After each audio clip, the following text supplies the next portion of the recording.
All right. So, Shaan, I wanted to have Isaac on because we talk a lot about making money on this podcast, but I've been with Isaac at his home a bunch and I've gotten to know him. And he's inspired me to believe that like money isn't the only reason for business. It's about like kind of craftsmanship. It's about like creating like your little like corner of the universe and into your vision. And I wanted to have him on the pod because I think he's different than a lot of the guests that we've had on here. But let me explain how I met Isaac. I saw that he had this amazing website for his Airbnb. And it said, Isaac French owns this place. He's a former accountant turned real estate mogul, but he's really most passionate about painting and being an artist. And I was like, this kid's the most interesting person I've ever read about. What the hell? And so I just called him and we became friends on the phone and then eventually met up in real life. And he's kind of blown my mind as I've gotten to know him.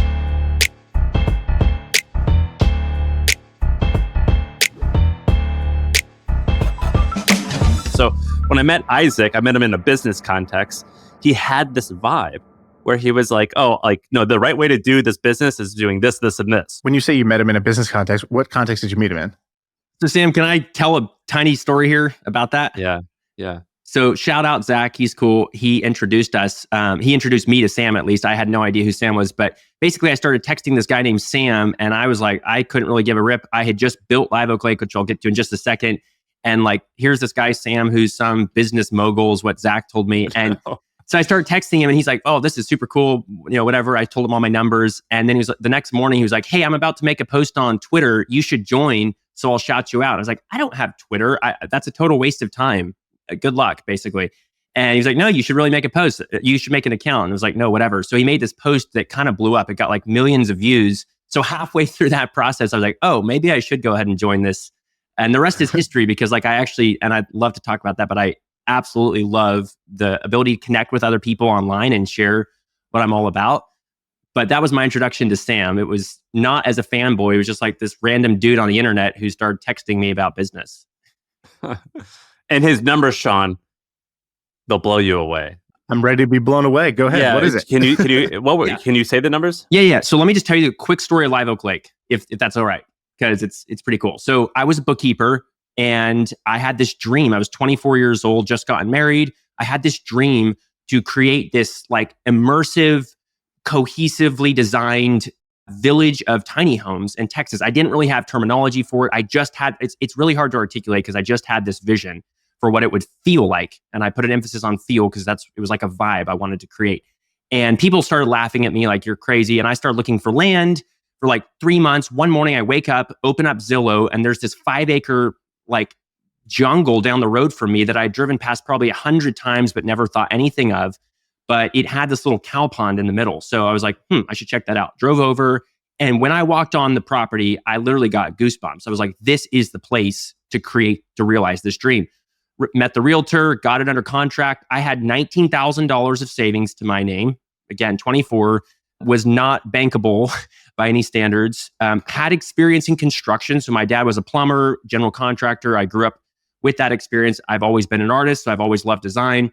So how'd you get it under contract? If you didn't have any money, what'd you pay to put it under contract? I paid like $2,000 of earnest money, but to close with cash in 30 days, because it was a super competitive market. This was 2021 in Texas. People were flocking here and I knew this property. I mean, I was there within hours of when it was listed and I knew it would have been gone by the end of that day. So I was like, I'm going to get under contract with the due diligence period and then I'll figure this out. How much would you need at the end of that period to have come up with? $133,000 was the price of the property, which was a really good deal too for 5 acres. So just to make this clear, you have $19,000. You put $2,000 down to lock this up. You now have, I forgot how many days you said, 30, 60, 90 days, something like that. 30 days where you're like, I have faith that I will come up with another $130,000 that I've never seen before in the next 30 days. Of course, why would I not? Well, you got to have conviction. You got to believe in yourself if you expect anybody else to believe in you. And I did have a list of people that were like, yeah, these people I'm going to find somebody to make this dream work. So I started calling people.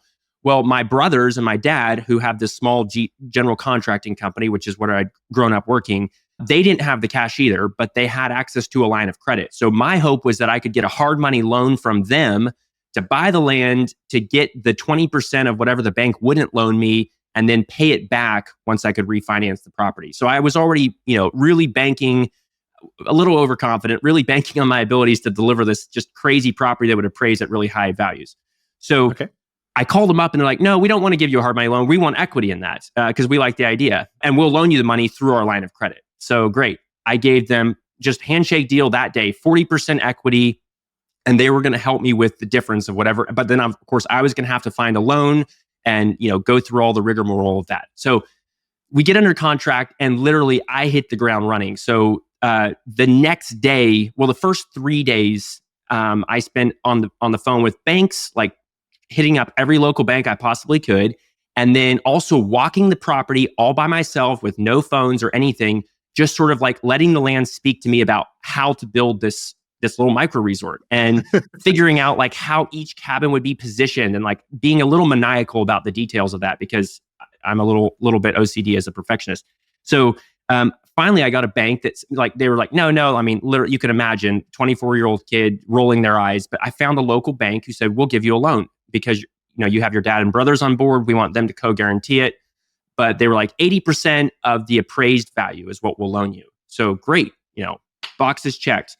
Then they send an appraiser out and the appraiser, and I got to give it to them. I didn't know what I was doing. I drafted up this really primitive pro forma. I didn't even know what a pro forma was, just like this Apple numbers spreadsheet thing that was like my guesstimate on how much the property was going to cost, how much it was going to bring in, sensitivity analysis for like occupancy.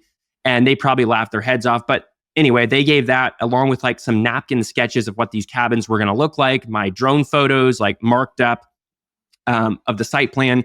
And the appraiser came back at like, okay, this is going to cost 1.8 million. So the bank was like, we'll loan you 80% of that. So bank was like, we'll give you $1.5 million loan if your dad and brothers will co-guarantee this.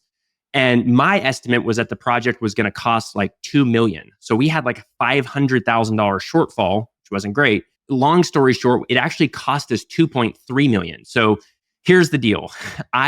The spec home market was booming in Texas at that time. And so I was like, all right, we're going all in. I got to make this work. I bought another 5 acres down the road, built a $750,000 spec home in 4 months and sold it and profited $200,000 from that home. Was able to roll all of those profits directly into this project. Of course, maxed out every credit card, put in my $19,000. My dad and brothers brought their line of credit. We got the project done. 9.5 months start to finish, which was absolutely wild, as you can imagine too. I mean, this is post-COVID, supply chain issues are crazy. I was designing it as we went. It was the wildest year of my life. On top of that, I broke my pelvis like 7 months into the project. So we open in January of 2022. 2 weeks later, my whole business as I knew it ended. I woke up one morning, opened the Airbnb app. Everything's grayed out. We're suspended on Airbnb. Worst feeling, probably top 10 worst feelings I've ever had in my life. And I called their customer support, couldn't get a hold of anybody. There was no warning. There was no explanation. So I felt like I was totally kicked in the gut and was like, all right, we got to figure out direct bookings. And so long story short, found this travel influencer who lived like an hour away. And I didn't even know what this was, but just by digging, I stumbled upon them. They said, pay us $950. We'll make a giveaway post about your property. So I sent them photos. 2 days later, they made the post.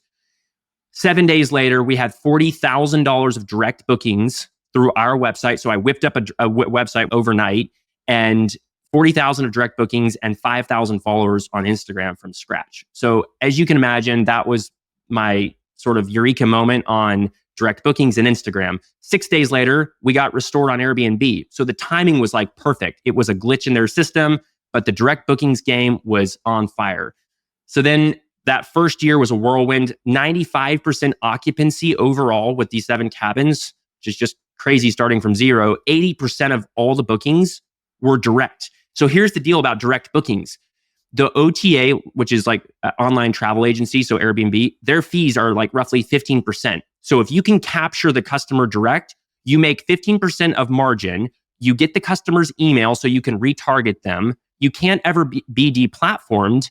And you're reaching a more aspirational guest because they're booking from Instagram, not Airbnb. So they're not price shopping. They see these immersive videos and like, oh, we got to come stay here. We had guests come back 3 or 4 times in 1 year because we were able to retarget them and because the experience was just wow. You You sold this, 4 years in for how much? 2.5 years in, we sold for $7 million. So last October. 2.5 years in? Yep. All right, guys. So listen up. We're doing something a little bit different here. So we had this guy named Mr. Ballin. Mr. Ballin is one of my favorite people on earth. If you have been on YouTube or TikTok, you probably know who Mr. Ballin is. So he has tens of millions of followers, and he's built this massive business on it. He's probably the best storyteller I've ever heard in my life, to be honest. And he did this amazing podcast with us that we're going to release soon. We're not releasing the episode right away, but we are going to give it to our true fans. And if you are one of those true fans and you do want this interview, we have a link below. So check it out. Click the link in the description below and you can listen to it right away. Now back to the show. So you let's just recap here. You go buy land. Land is, you said what, 130K, or that was just the down payment? That was the land. That was the whole land. Okay, the land. You never did. You never had built things like this. You had done some construction, some plumbing projects, but I assume you had never, had you ever built a cabin before? No. And you built these yourself, or you subcontracted out to a company? I subcontracted, but like I said, I was in there on ladders doing stuff myself. That's how I broke my pelvis. Okay, so you build 7 cabins on top, and the whole project build out you thought was going to cost you $2 million, ended up costing you 2.3. But did you say you were selling? The spec market was booming. You just sold a separate property just to help fund it. You didn't pre-sell anything on this property. Correct. Okay. So you do this. It took you 9 months to get live with all 7 cabins. Is that right? Or one at a time? All at the same time. 9.5 months. 9.5 months. Okay. That's amazing. And this is post COVID, and you start renting these out. How much does a cabin rent for? What was the average kind of nightly rate? Like $600 a night. Yeah. He said he was doing 1.1 million a year in revenue. So you do $1 million a year in revenue, 500K of profit, and you sold this thing for $7 million. Yep. So $1 million a key, 2.5 years after starting construction on the whole thing. And you sold it to who? A small private equity group. And how did that come about? They approach you, you approach them. What happens? So we actually listed it. My philosophy is that every material thing should have a price tag. This was super controversial. A lot of people that saw the success were like, you should never sell this. This is lightning in a bottle. But I was like, no, I've learned so much from this process that I could theoretically redo everything way better. And plus, if I ever want to raise money, I want to be able to show the full life cycle of a deal. So we went ahead and listed it with a broker, and we got approached by multiple private equity groups. They see the writing on the wall for commoditized short-term rentals, and they want these one of a kind properties. And but most of them need to operate at a much bigger scale. This group was small enough that they were willing to take a one-off property. So here's the crazy thing: in the hotel industry, you typically have 3 parties. You've got the real estate, you've got the managing company, and you've got the brand. Sometimes the operator and the brand are the same. Well, with this property, we built 150,000 followers on Instagram, plus 30 or 40,000 people on the email list. So we essentially were selling the brand and the real estate together, which is part of the reason we got such a crazy high price, for a 7 cabins in the woods in Texas. But basically they came along, offered $7 million. We negotiated some of the terms because they wanted to seller finance some of it. And the deal fell through 3 times, as could be expected. They ended up having to get a bunch more debt than they thought, but they came through eventually, and we closed last October. So yeah, the look that you have, Shaan, that's how I had when I first met him. So when I first met him, I was just on the phone with him, and I go, hey, I'm got to go to this conference in Idaho. I think you said your parents or something, you have connections there. Do you want to meet me up there? And do you want to become friends? Because when I met this kid, I was like, you're amazing. And I said, when I share you on Twitter, you're going to get popular, and just promise me that you're going to let me always invest in anything you ever do from now on, because I think you're going to be a very popular person, because his passion and the way that he's principled and he outlines what he's going to do, I found to be intoxicating. Do you get that vibe, Shaan? You know what I mean? Yeah. Well, I think the hustle that you showed there is great. That's what successful entrepreneurship looks like, right? You start with a vision, then you don't count yourself out. I think that was the next most important step. You didn't count yourself out. You could have said, I don't have the money, I don't have the experience, I don't have the time, I don't have anyone who believes in me, I don't have the network, whatever. You didn't say any of those things. You said, how do I get the time? How do I get the money? How do I get the network? How do I get the cash? What do I need to do to get this right? And you did it. And I think you had a unique insight, which is that, that people would want to stay in kind of a more unique experience, and B, once you turned your disadvantage into advantage, you turned your Airbnb disaster into, oh, wait, I got to find another way to promote this. And you found a better way to promote it, right? Because let's say Airbnb had never knocked you off the platform and you had never realized that I should be using Instagram content through influencers or through my own to do direct bookings.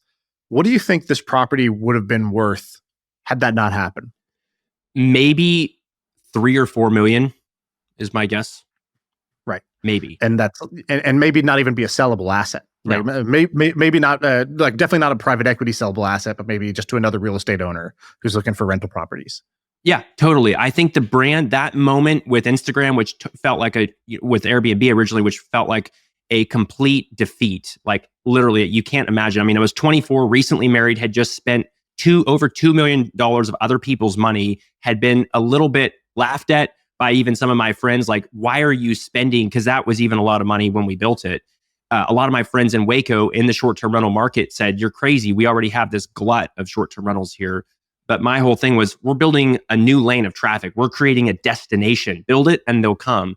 But when that Airbnb debacle hit, it ended up being the biggest blessing in disguise I could have ever engineered. I got extremely lucky and just overall was obviously extremely blessed with the project. But it's become my conviction that if you have an inspiring vision, you have the ability to communicate it, and you have the conviction to bring that vision to life, you become a magnet for everything you need. And that applies to capital, to guests, on and on. The universe conspires for those with a mission. There's a bunch of stories of people winning massively by having the idea of build it, they will come. But there's a whole lot more stories of people having that attitude who lose big. And it doesn't matter what business you're in. This idea of build it when they come, build it and they'll come, that kind of separates, I think, a visionary from someone who's tapping in and building a great business. I like people who point and say, this is where we're going to go. And a lot of times those people fail. More often than not, they fail. But I think it's dope when they do, when they succeed. Do you know what I mean? And I find that to be different than how I look at life, and I find it to be inspirational. Yeah. Okay, that makes sense. Isaac, you're going to say something on that? Well, I was just going to say, people now come to me asking all the time, like, how do we recreate that same success? And what I really do believe, I just said this, but is that you have to have a vision and then you have to storytell. I think storytelling is the most valuable skill, not just in marketing, but in building something, including building something like construction. And here's why. I've got a friend, Devin. So Devin is also 24 years old, or now I'm 27, but I was 24 when I built Live Oak Lake. And he was an engineer, so he's a smart kid. And he had this dream to create this shipping container home that was just super wild. It was like 5 containers stacked on top of each other. And he has an incredible amount of resilience and passion. He went out and built the whole thing with his 2 hands, like 95% of it he built with his 2 hands. And he documented the whole process with an iPhone and a $20 tripod on Instagram and TikTok. And he grew 1.5 million followers from scratch. Look it up. It's called The Pacific Bin. That's BIN. It took him a year to build this thing. And when he launched, he had so many emails that when he opened up the calendar, he pre-sold the first year in like 2 weeks. And now, again, he's become this magnet where people are like, hey, come build, they're trying to give him money. And I understand a little bit about what that feels because people have done the same thing to me. But again, like, he understood storytelling. He did it very authentically and he had a vision, and you just have to believe in it. Now, it's a little bit more art than science in terms of like, is the vision a good one? I think some people have that and some people don't. I credit my childhood, some of the stuff I already described, and the character that my parents put in me as like fully responsible for the success that I've had. And let me just tell you, like, if you're a super confident person like I tend to be, you're going to have some hard knocks. I have fallen flat on my face more times than you want to hear, including during and even after the sale of Live Oak Lake. So you have to learn humility, and you got to learn it the hard way, but that's not mutually exclusive from having that kind of just intuition and sense that, like, I think it's a sense of taste too. It's like, this is going to work and here's why. And even if I can't convince you, I still believe in it, and it's a conviction. And then people rally around that. And then of course, your track record is a lot. When you're starting from zero, you don't have that. But as you go, you got to be very careful with the projects you take on, because obviously you don't want to compromise that record. So I think this idea of creating these unique spaces and places and having people fall in love with them online, and then that turns into a business that makes you millions of dollars. I think that is a awesome romantic vision. I know several people in my life that would like have the urge when they hear about these to be like, could I do that? Could we do that where we live in this area, whatever? What are the opportunities you see? So what do you think somebody out there could go do, and break that down like a blueprint? Like, okay, you're now talking not to me and Sam, you're talking to this person who's listening, who is inspired by this and says, could I do that? How would I do that? What would you tell them? What's the 2-minute blueprint you would give them? Yeah, love it. Huge opportunity. Again, Airbnbs have been commoditized. They're just, unrecognizable from each other. There's no differentiation. So whether this is an old summer camp that could be totally transformed into like this micro resort, or say it's a roadside motel. A lot of people are doing these, or it's 7 cabins around the lake. I got a friend named Brian who had this idea to rethink what houseboats meant. And so he built, for $200,000, built this houseboat. You can look it up. It's Flow Home. That's FLOHOM. I mean, it's like totally different than what you think of. It's like a mini yacht almost. And then he started renting it out. Absolutely went berserk. Now he's raised a bunch of money. He's buying marinas. So the cool thing about houseboats is you don't fall typically into the same regulations as STR, as short-term rentals, because you're on the water. So he gets to be in like these prime locations in like, Baltimore Harbor or Annapolis or Washington, wherever. And you get 360-degree harbor views. You're sometimes in hotels, sometimes not even in any zoning at all. And there's zero competition. So again, that's completely unique. There's such a spectrum of what these could be. I've got another friend who's doing tree houses. So he bought a piece of property. And here's the blueprint that I go after. Number one, choose red states over blue, generally speaking, because get speed to market is everything. And you want to be in a place that's super easy to build. So rural Texas, which is where I am, there's essentially like no zoning. And I didn't have to go through some long permitting process like I would if I was on the Big Sur coast, or that's a radical example. So go off the beaten path. It's okay to get away from places, but you want to be within 2 hours from a major metro area of like, let's say 1 million+ people, because that's your drive to distance. It's like a staycation distance. So you're going to get a lot of 2-3 night staycations. You need to be within 2 hours from a major metro area. You need to be within 15 to 20 minutes of like a town that has a coffee shop, maybe a good restaurant. Maybe there's ways around that. Like you could do a meal kit where you could partner with a local chef or local farmers and like make that part of the experience that you're offering the guests. But it's okay to get off the beaten path. You want to find that 2 hour Goldilocks zone.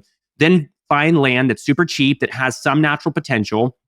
Let's say trees are kind of a must because you can't grow a tree overnight. And that's what Live Oak Lake had. Maybe it has some topography. People love water. Perhaps you can create a water feature. So I've got this other crazy story, and I'm about to make a Twitter thread on this, but some friends named Kemble and Christine had a dream. They're in rural Ohio. They buy this piece of property with zero money. The guy was a pastor. He had no money. He bought this piece of property, and then he noticed it had like this old dilapidated lodge on it. But he noticed like down below the lodge, there's this little cliff, and there's a seasonal stream that only flows like a few weeks out of the year. And they had this idea. So they actually dug out and dammed up this little pool. And then they put in a pump, recirculated the water so that it's flowing year round. And there's essentially a waterfall swimming pool. Look it up. It's called The Cliffs at Hocking Hills. It's absolutely wild. This place has gone mega viral. They've got 600,000 followers on Instagram. They're booking out every single night, 2 years in advance. And that water feature probably cost them $20,000 to $30,000 and has literally created millions of dollars of value, both in the brand and in the property that they have. So like find a property that's mediocre, but that has the potential with your vision to create something totally one of a kind. And then architecturally make it beautiful, infuse unreasonable hospitality into it. So you don't need an on-site concierge. You don't need people holding your hand, at every like 5-star luxury would be. What you need is touch points that people care about. So when I opened Live Oak Lake, I quickly just had this idea. People love to see their name handwritten. So I perfected this process where we would handwrite a card to each guest. And then I partnered with a local bakery that was like 5 minutes down the road to fresh bake our own recipe of chocolate chip cookies every single morning. And then on the back end with my software, because I pretty much automated the whole property, so it was running with like 2 part-time employees, the whole thing on its own, I gave access to those bakers and they could see every morning like how many reservations were that day. They would make the cookies. The cleaners, who also had access to the property management software, would pick them up, would deliver them. They would write the card, so I didn't have to do any work. For less than $10, some fresh baked cookies, a handwritten card, and a couple Topo Chicos in the fridge made a massive impact and an emotional connection with the guest. Not only was it a beautiful architectural and natural experience, but they felt like me as the owner, as Isaac, like my story, which we could go down so many rabbit holes, but like I wrote out our story in this booklet that we gave them. Like we turned what would have been a boring house manual into like this fun to read coffee table book. But then on top of that, there's this handwritten note, and they all felt like, oh, Isaac just now left this for me this morning. And then like in the messaging, we did all these automated messages, but we wrote them in such a way that was extremely careful and extremely intentional. So it felt very fresh and spontaneous. So little ways like this, I love this. Sam has this phrase, and I've taken his copywriting course, copy that 2 times now. It's absolutely gold in my opinion, but he has this little thing about these forgotten areas of copy. So whether that's like the 404 landing page on a website or like the terms and conditions, whatever, you find these little places that are overlooked and then you just spice them up and you make them feel cared for. And that's what we did with Live Oak Lake, and the guests absolutely loved it. So there's a bunch there. I could go on and on about this, but basically, here's the play. Anyone can do this. Anyone can go out and spend $100,000 if you find the people, buy this piece of land. Yeah, you're going to have to get a bank loan. I know tons of people doing this. I've got a community of about 50 people building these properties right now around the country. And the value creation in such a short amount of time, if you execute this well, is just off the charts. Dude, you're like one of these toys that we just wound up. We just kind of let go and just like, holy shit. Sorry. But I love it. No, don't apologize. I love it. I whenever I get done hanging out with you, I feel more energy. I think there's like 2 types of people. There's people who you feel like worn out when you get done hanging out with them, and then you feel like there's people where you feel inspired. What are some ways that a smart person could get this wrong? So not every, any blueprint. If I say, hey, I've had all this success in e-commerce. Well, I know a bunch of people who have failed in e-commerce, and I can tell you where they go wrong. Some of the common traps that a smart person could fall into. I mean, I failed at it. Or at least I didn't. Sam's like, I'll take this one. Yeah, I mean, like I bought a property. It wanted to turn into this, and I actually didn't. I broke even. I mean, I probably made a little bit of money, but I didn't. It wasn't like a screaming success. So here's like a list. The first thing is there is no such thing as set it and forget it. Passive income when it comes to real estate. If you own the thing, that ain't true. It's still like a business that you have to run. There is no set it and forget it. Would you agree with that, Isaac? 99% of the time, unless you are just an extreme exception. But yes, the illusion of total automation is absolutely just that, an illusion. I think another thing is you really actually have to give a shit and care about it. Like in order to like make outsized returns, it needs to be really, really different and special, as opposed to just like in my case, I was like, oh, well, there's not a lot in this part of the country. Like this picture looks good. I'll stand out. Done. That's why my returns were only okay. That was not an exceptional plan. Yeah, I think that design is the number one lever that you can pull. As my friend Hans, who's awesome, by the way, Hans Lorite, absolutely blown up on Instagram recently. He's got like 550,000 followers, and he's like breaking down interior design in these little short form videos. But design is the biggest lever you can pull in controlling how people feel. And going back to that vibe and that feeling that you're creating, hospitality is all about emotional connections with people, with your guests. And you're in a business that's notoriously difficult to operate. So you live or die based off of every single guest interaction. And going back to raising all the money, this is what I feel like a lot of startups inevitably fail at. They try to scale too fast. They invest all that money. They see the opportunity. They see the Live Oak Lake case study. They invest all that money in like hiring these designers and hiring, spending a ton on ads and doing all these things that are like their priorities are wrong. You need a story. So like if you want to do this, you probably, chances are like you shouldn't just dump a bunch of money into somebody else's. Well, you can do that if it's the right person, but ideally you need to be partnered neck and neck with someone who is extremely passionate and wants to tell that story. But hospitality is all about like, how do you serve these people? And so this is where, even though I did automate most of the property, like I'm telling you, it was awesome. We had Zapier, we had like 6 softwares, we had smart home technology. The place was just running like a machine, but I was still reading every single review. I was still at least seeing every single message from every single guest. And that's a 24/7 thing. I mean, that's intense any way you cut it. And when you don't have somebody who cares about that, or you don't have the right employees that have, even once you've built it, who can operate it with that owner's mentality, you're going to suffer. And there's this great quote by Tim Ferriss. You've probably heard it, but he says, there's a glut of mediocrity in the world. Please don't contribute to it. And I would say that applies to the design aspect, that applies to the operations and like hospitality aspect, that applies across the board. So if you come with the right mindset of, I'm here to serve, I'm here to like, again, build out this incredible vision, tell that story authentically, chances are you're absolutely going to succeed because people gravitate towards that naturally. You know, Shaan, you and I make money on the internet. And when you make money on the internet, that means the barrier to entry is really low. So it's really easy to have an idea and turn it into something very quickly. Because of that, I think I've gotten into a habit of creating things that were, to use a funny pun, subpar. Like there was very little passion involved in them, or there's very little excellence. Have you ever like felt like that when you're making stuff online, Shaan? Like where you're like looking back and you're like, this is just not a very high quality thing, even though it's making money. Honestly, I disagree. Like, I think the barrier to entry is low. Yes, it's easy to play, but it's not easy to win. And so anytime I've tried to do something that works online, I don't know, I threw my all into it. I wasn't necessarily very good. So even if I got a mediocre result, it wasn't due to lack of effort. It was due to lack of skill, or I'd make something really good that nobody cared about, nobody wanted. It was just the wrong problem to solve.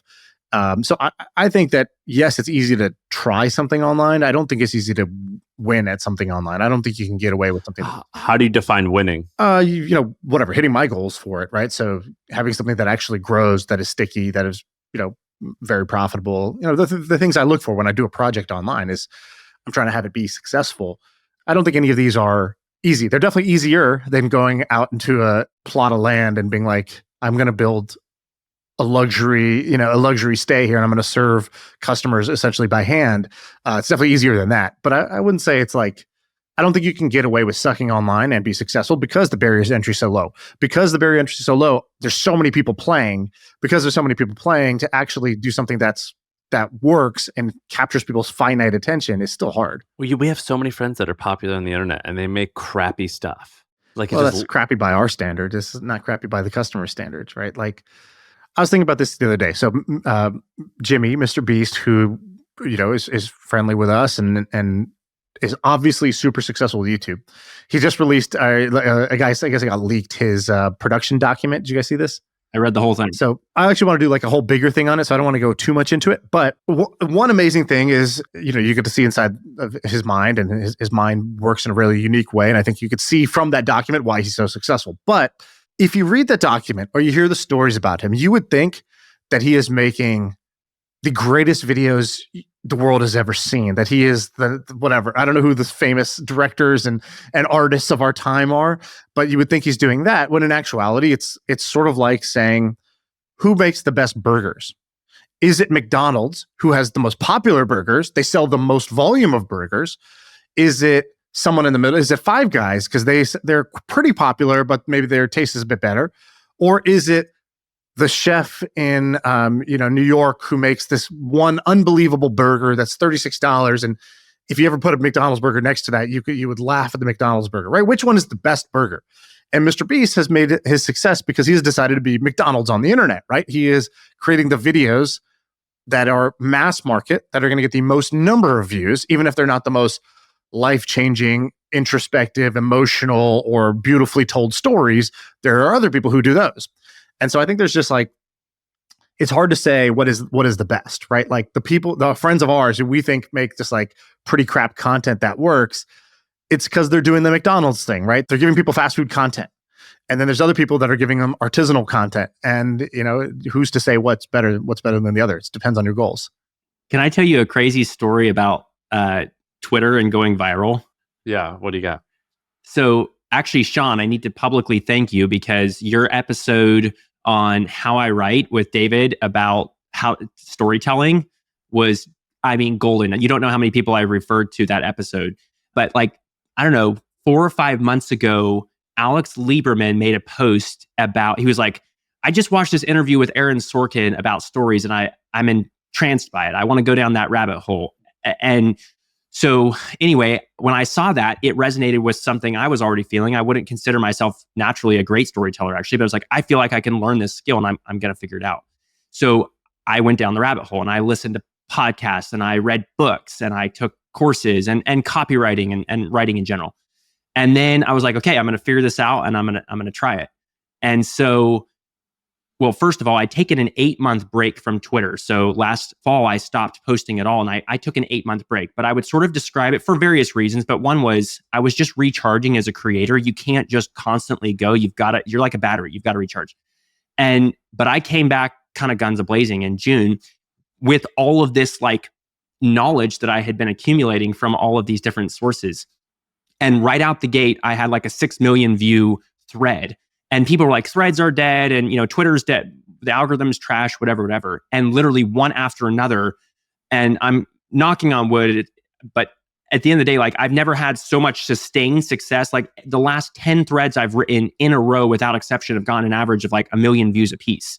And then one of them went totally crazy. So I wrote this thread about this train car that my dad, it's pinned to the top of my profile if you want to look at it. But yeah, I've seen that one. So I wrote this thread. I stayed up all night. I spent 8 hours writing it. I had just finished copy that the second time. And so it was fresh on my mind. And I wrote this thread and I didn't know, I put 60% going off of your advice, going off of a lot of people's advice, 60% of my effort of those 8 hours were spent writing that hook, both writing it and also curating those images. So it's got this great visual hook where you see side by side train car before, after, and then hours writing 4 or 5 sentences. I know that sounds crazy, but writing and rewriting it, just trying to make it a science.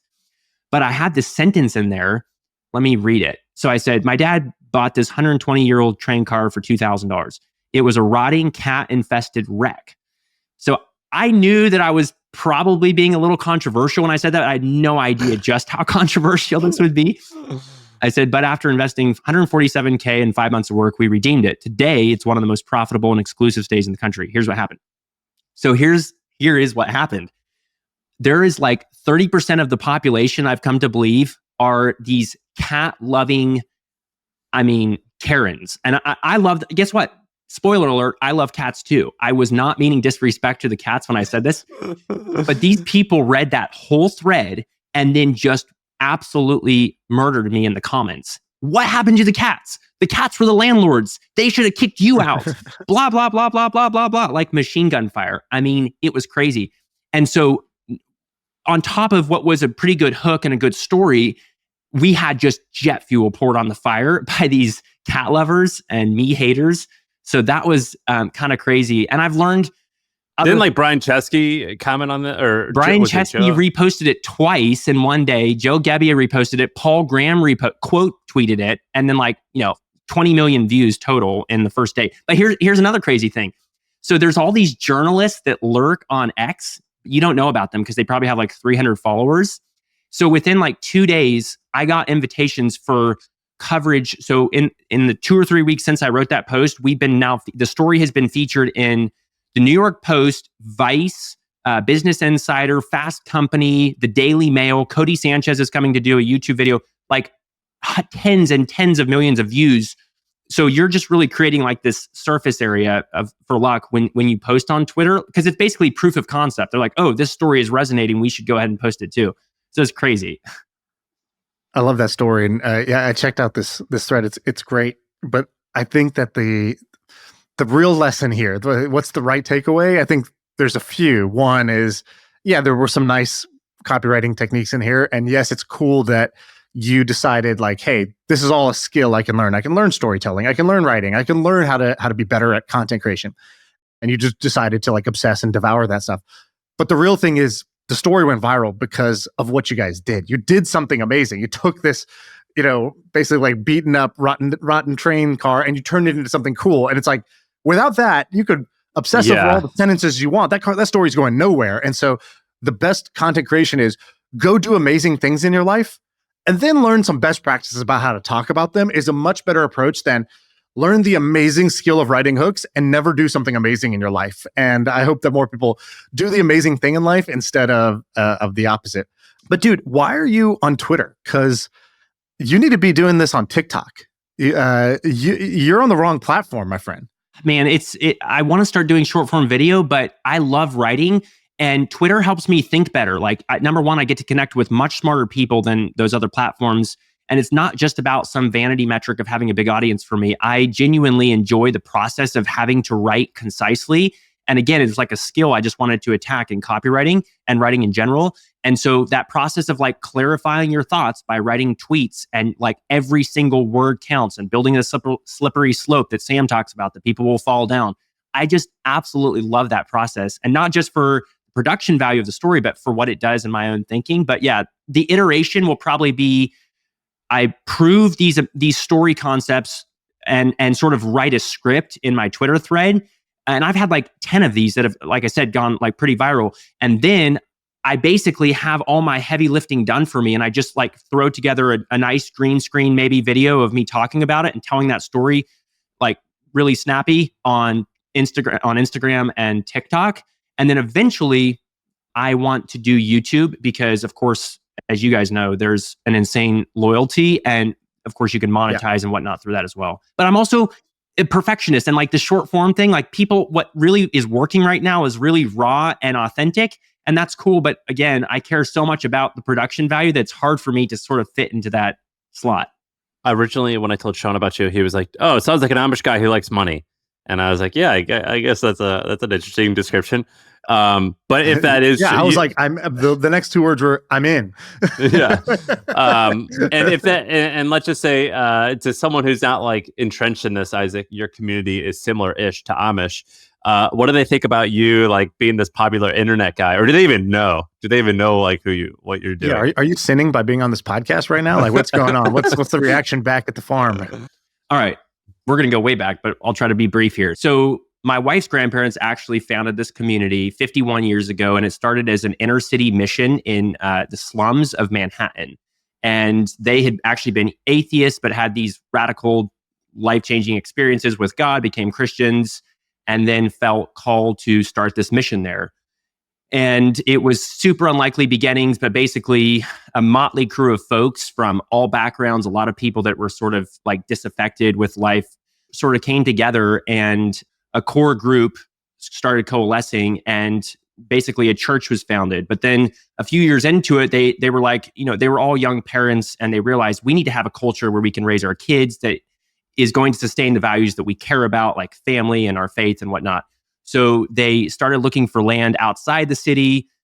Long story short, they all moved, about 200 people, to Colorado, Western Colorado, which was like the middle of nowhere for people that had spent their whole lives virtually in New York City. And that's where my parents recently graduated high school, Western slope of Colorado, encountered these group of like weird people being called a cult by all the locals, but again, had these transformational experiences, came to God and joined this group. And then in Colorado, they sort of learned all these skills, like how to live off the land, how to grow your own food, how to work with your hands, and relearn all these traditional skills like woodworking and pottery and blacksmithing. And then fast forward, they picked up and moved to Texas in the early 90s. And so we have a piece of property around 450 acres just outside of Waco, where first the group was in Austin, some was in Waco, it consolidated here. And basically, what makes us different is we take our faith very seriously, and we want to make that faith come alive in every aspect of life. So instead of just like church being a program that you attend a few times a week, we truly try to live out community. So we're working, playing, doing life together. And there's about 1,200 people a part of this Texas branch. About a third of those actually live on that piece of property, that 400-acre piece of property. The rest live on their own places nearby. We're not common purse. We put a huge emphasis on like individual responsibility, but basically we strive for simplicity. So, well, just explain it like this: if I live in a cookie cutter suburb of America, so just like general, I'm in California. If I went and visited where you guys live, what would seem most different to me? What is it that you guys do that would be most different? Yeah, we don't have TVs in our homes. We don't really have internet in our homes. We, again, like 95% of the community either is self-employed or works for each other. So we live this agrarian lifestyle. We grow gardens. We do use technology. And this is where one of the ways we're different from Amish. Our whole philosophy is we want to control it versus being controlled by it. And so basically I grew up on a farm taking care of animals.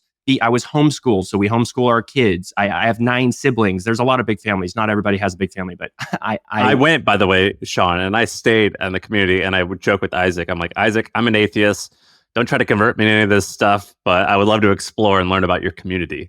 And when I went there, they believe, I'm going to kind of summarize, Isaac, they believe that in order to like show they're close to God and everything, that they're craftsmen in like everything they do. So they have this like restaurant, and like they make all of their own food there, or they have a church where they built it, and it's like beautiful. It's a beautiful church, dude. They had this Easter thing that I went to, and there was these women singing. I swear to God, I'm like, this sounds like a black choir in Harlem. Like, this is the most like stylish, like best singers I've ever heard in my life, because they like studied it and they like perfect these things. And so he had this vibe where he was like, oh, like, no, the right way to do this business is doing this, this, and this. So in order to learn Instagram, I have to study it, and then I'm going to execute perfectly. No, like I said, we use technology. We use media too. Like we haven't really used social media, and I'm kind of one of the first that's pioneering that. But we want to tell our story. We don't want to substitute for the substance of the community that we've created so intentionally over decades by using like social media, which innately is just a virtual world. So we're trying to find ways to storytell. Because I feel like Sam got you hooked on sugar, and you hadn't had sugar. You were like, yeah, no, I love vegetables, and I just love all these earthy flavors. And then Sam was like, here, have some sugar. And now you've had sugar. You've had the viral sugar, the feeling of going viral and making millions of dollars, and everybody loving your story, and some people hating your story, and then you want to respond to them. You've now tasted that. How is that effed with your brain? Yeah, it's like, hey, Isaac, just a little crack. You just want a little crack? Just a little. You've had that social media crack. What's your honest feeling of where you are right now with that? Man, it's tough. That's one of the reasons I took the 8-month break, because personally, I felt like it was becoming. I love attention. I'll just be honest about it. And I felt like it was becoming a distraction for what really is like a lived life. And for one, I have a family. We have a little boy. We have another on the way. I have this amazing community life, which I'm starting to be more public about. I made a thread about the community a couple months ago, and people are really intrigued with that. But again, like work life, to use the term everybody's familiar with, work life balance is a very, very real thing. I just feel like if there's an overarching guiding principle that work and life and family and play and everything can fit into, they don't need to constantly feel like they're in conflict with each other. But in order to make that happen, I need people in my life that hold me accountable and like are going to be real with me. And I've had plenty of that, just to be honest. Like some of my friends that know me very well have been like very honest with me, and at times critical. And I totally love them and respect them for that. What'd they say? Oh, like, the way you came across here was bragging, or the way you said that was maybe not completely or not telling me. It was more like asking questions, because again, like nobody tells you what to do here. We're very, very much like we open ourselves up voluntarily, but they're like, is that consistent with the way that you would talk so and so? And basically we want to be very careful and I want to be very careful that I don't put that the version of me that you see on the internet is exactly what you're going to get in person. And as you guys know, there's just like that inevitable conflict, but I feel like I've learned a ton through it. And it's a constant struggle for me where I probably need to delete the app from my phone and just use it on desktop. I have a lot of friends that do that, but Twitter is that thing for me. I mean, it's highly addicting. It's just such a great format to connect with interesting people. Shaan, I think that every man, once he has children and becomes a family man, I think they have 2 urges. The first one is to be in some type of situation where they can exert force and be like, use a little bit of violence to be a hero. You know what I mean? Like a man robs a bank and you like suddenly stop it and you're the hero. That's one of them. Patrolling Main Street just in case something goes down and I might be needed. Yeah, just like to be the tough guy that protects everyone once. Then the second thing is to like live in a farm with your family and your community, and like everyone like lives like a little socialist hippie life. And I went to his, I hung out in his area, and Isaac was like, "Hey, check this out! I just planted 100 apple trees and a bunch of like fruit trees. In about 3 years, these are gonna be ready to bloom." And I'm like, "Oh, nice! That's kind of a lot of fruit. Like, you're gonna eat all that fruit?" And he's like, "No, it's for everyone." I'm like, "Well, you're gonna have to take care of this." He's like, "No, I just told everyone in the community that I planted these trees, and we're probably gonna make like a schedule, but we'll all chip in and like tend to the trees to make sure like it's gonna bear the most fruit, and then we'll just like we'll just spread it out evenly." Just being there for that 24 or 48 hours, that one particular time, I was like, I'm fulfilling that need of like seeing this like hippie lifestyle. Well, you saw the David Beckham post, Sam? Oh, where he's growing, growing fruit now, or growing vegetables. You got to be friends with him. Yeah, he went viral because he posted this video on his Instagram, and it's him in a flannel shirt and the like old timey hat, like an Irish hat. And the caption is, "My kale is doing well." And it basically it's him on his farm. He like now lives a farm life. He's him on his farm. He's gardening. He's beekeeping, and this is what he's doing. And people just went nuts and about this trend. Isaac, I feel like you've influenced him, or maybe you should influence him. I think he might slide into your DMs soon to learn a little bit. Do you not feel this urge, Shaan? Every once in a while, we are like, I wish I would just on a farm with my family and friends, and we all like did this together. No, dude, it's way too much work. No, I don't have that urge. Shaan, you got to come visit at least. I have my versions of these, but they're like, like for example, I like writing. And I'm like, cool. I just don't want to work. I just want to like, I don't know how to paint. I'm not skilled enough to paint. I don't know how to build. I'm not skilled enough to build. I don't really want to go develop those, but I'm like, I want to write a movie, or I want to spend my day, playing soccer with my kids or whatever it is, things like that. But I don't have the same like Roman Empire urges that most guys have. Meaning like, I don't care about history as much as most of my friends do. I don't care about living off the grid and like providing, like pumping my own water and like irrigating something. I don't want to irrigate nothing. Okay. So like, I don't have that urge. For me personally, I got, I guess my own versions of them, but they're a lot more mild. Well, that Teach sucks. I guess, okay, dork. Let me go play house in the woods without you. I still want to have Wi-Fi. Like, shoot me. This is like the man version of playing house and dress up. Like, yeah, you know what I mean? Isaac, can we do rapid fire to end this? So, how old are you? 27. What's one thing I can learn from you about hospitality, even though I'm not going to have my own mini hotels and all that. But if I just have a guest coming over to my house, I got an old friend from college coming over. What's one hospitality thing I can learn from you? It's the single most valuable skill to have in life. And you have to be selfless. You have to want to serve other people. So I don't think it's something that you can affect. But I think everybody has that urge inside of them. I think we're born to serve other people. And read Unreasonable Hospitality if you haven't already. But basically look for those little ways, like I described with the handwritten note, that are surprising. They're small, but they delight people. And sometimes the smallest acts of kindness and generosity show the biggest hearts. And so I don't think it needs to be some grandiose thing. I think you just have to want to serve them, and people are going to feel it. Isaac, I think what you did with the Live Oak Lake and what you're showing other people doing with floating homes and shipping containers and stuff like that is amazing. It's an amazing trend. People should go follow you on Twitter to kind of like see more of these. I think it is amazing because it is so hard. And so for the few people who are capable of putting in the creativity, the passion, the care, the hospitality that it takes to make these successful, that's amazing. And send me your links so that I can go stay at your places. And for me, it's a reminder of like, if you want an unreasonable result, you sort of have to do an unreasonable thing in certain areas. And this is definitely one of those areas. And so for me, I would never be able to pull one of these off. So props to you, because I hear your story and part of me is like, oh, I would love to do that. But the bigger part of me who knows me better is like, this is not for you. You have to be exceptional to make this work. You have to be exceptional on the real estate development side. You have to be exceptional on the content marketing to go viral so that you can get booked, for 2 years out. You have to be exceptional on the hospitality because you have to re-earn the business, with every guest stay. And I think you are exceptional. You've done that. And I think also it's a good thing to know about yourself, whether that's for you or if it's not for you. And I think there's a very small subset of the population who it's for them. Well, I appreciate that. Can I close with 2 quotes that mean a lot to me? One, the way you do one thing is the way you do everything. So sweat the details, care, put your heart into whatever you're going to do. Do it with hospitality, do it with excellence. And number 2, there's this quote by this English pastor actually named John Wesley. He was like a few hundred years ago, but he said, light yourself on fire with passion and people will come from miles to watch you burn. And that's kind of my hope in life. Wow. I want people to say, well, that's a life well lived. And I want to say that at the end of my own life. That is an amazing quote. I love that quote. Dude, thank you so much. You're the man. We appreciate you, and we'll wrap up there. That's the pod.